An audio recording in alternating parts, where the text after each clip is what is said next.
we were in Dallas over Thanksgiving. People put their Christmas decorations up way early this year. Yeah. And I think this is just a time where, you know, that song that says, a weary world rejoices. Right. Yes. Right. It's time to rejoice. Right. Yeah. You know? We put ours up November 1st. Yeah. And I've never put them up that fast, but I thought the world needs light. Yes. And we live out in the boonies on a hill. And so you can, as you're driving up this road, you can see we have a little log home on top of a hill, but you can see it from a long way off. And I mean, I'm surprised small planes are landing. We have so many lights. Because there's just something about Jesus being the light of the world. Yeah. There's a tangible element to that too. My little girl, Missy, I brought her home from Haiti through the miracle of adoption when she was 4, and she had zero context for Christmas. They didn't celebrate Christmas where she lived in Haiti, and then they didn't have enough money to do anything at Christmas at the orphanage. So she had very little connection to the Christmas, and definitely not to Santa. And so, I'm an old mom. I brought her home when I was 50, and I thought, well, relatively speaking. Thank you. I was very gracious, Nicole. I like it. I like it. I don't know that it fits, but I'm going to try to wear it. But I thought I wasn't sure how to do the Santa Jesus thing, and I thought I don't want to take away joy from her. She's only 4. So I kind of wanted her to have at least a teensy bit of Santa, but since she had no context, I thought I can keep Santa in proper perspective. And she was scared the first couple of Santas she saw, because, to her, it's just like it's a large invasive man in a velvet suit. And so I said, baby, Santa. And I thought, I don't ever want to lie to my kid, but I said, Santa helps deliver presents.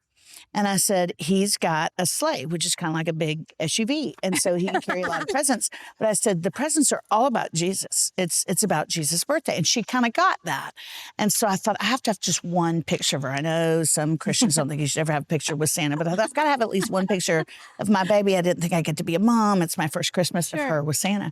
So she didn't speak hardly any English. It's just a couple of months after I brought her home. And I went to the real Santa, like the not fake beard, the guys that really look like Santa. Because I thought, I want to do this right. And so she kind of walks in. She gets on Santa's lap, which she was not very excited about. And then she just looked at him and she went, do you know Jeebus? Because in her mind, he had no credibility. Yeah. He didn't really know Jesus, because all he was way lower than Jesus. And I thought, that's who we're supposed to be.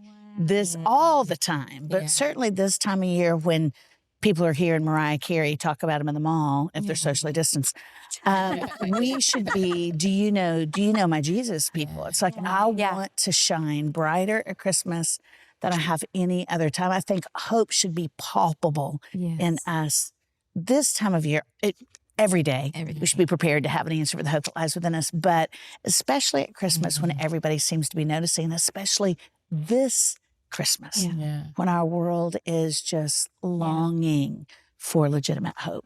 I was reading Madeline L'Engle's book, rereading it on, can't even remember the name of the book now, but it's based on the fact that we're Imago Dei, that we're made in God's image, and God is a creator. Right. And so she talks about how all of us are artists, whether, I've told y'all, all y'all can sing. I can't carry a tune in a bucket.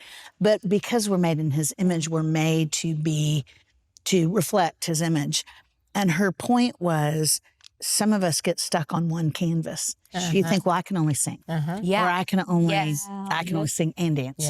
Or I can only have a television show. Because we think, well, that's my groove. Right. And it becomes our deepest groove, but we almost get stuck in it. And so I totally agree with you that this year we've had to be more creative to go, okay, I'm not sharing that way, but every day is ministry, and all of us are ministers of the new covenant. And so we carry the reality, not just the hope, but the reality of Christmas, the incarnation in us. How's it coming out? What are we saying to the girl at the grocery store, the guy at the grocery store? What are we saying to our neighbors? Remember at the beginning of COVID, I was like, I'm going to be a light in my neighborhood, even though I live in the boonies. I was like, we're going to launch packages of toilet paper. Like I was all in. By about the end of April, I was like, this is too hard. This is hard. And it's like, really, Lisa, it's too hard after 6 weeks? And so I do feel like, you said you can kind of feel the spirits coming back. I do kind of feel like even the church is going, all right, this is our prom. I mean, Christmas is prom for us, baby. We have got to be ready to just, again, I want to quit saying be ready. It's an everyday thing for Yes. us, Yeah. but it should be even more amplified during this season when the world is watching. Yep. I hope you enjoyed this video. Subscribe today and you'll never miss a new upload. And don't forget to check out our Better Together shop. Thanks for being a part of our community.